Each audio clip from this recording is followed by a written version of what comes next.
My name is Robert Coby. I do glasswork. My work is all blown glass. It's built in layers of colored glass. When it finishes cooling down, I have grinding tools that I use to carve down through that glass. So I start with a blowpipe. I start gathering up glass. I build it up in multiple layers. And some of these pieces you can see in the cross section how the layers are built up. So I build it up one layer on top of the other until I have the amount of glass that I want and the colors are laid out the way that I want. So I blow the piece out to the size and shape it's going to be. It cools down as a whole form. Then I can start the grinding work.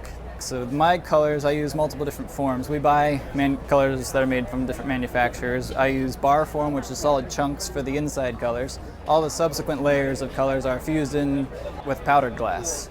When you learn to blow glass, you start making vessels generally. So I've always enjoyed making pieces in the round. It's nice, kind of like how people enjoy throwing. So I wanted to keep making vessels, and I was doing a lot of experimentation on surface and decoration. So these pieces also have many layers of colors, but I cut into it when it's still hot in the pipe, and I move the glass all around so that you can see where it's pushed and pulled and folded and whatnot. So the metals that make up the different colors react with one another, and you get all this sort of patterning, and that's where these pieces come from. I've always been interested in collecting rocks and geodes, so these works are very much inspired by geology and earth science, natural formation. Some of them feature topographical maps, so all kinds of geological inspiration.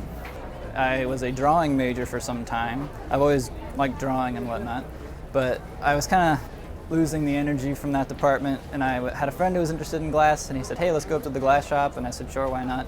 And as soon as I was up there, I saw what they were doing, I wanted to try it, and I switched majors and never looked back. So what I liked about the glass department was it's more physical. You're moving around, you're working with your hands, you're making something in 3 dimensions, you're working with other people. To me at least, there's a lot more energy involved in the process, and I enjoy the physicality that it takes to make these pieces. This is what I do.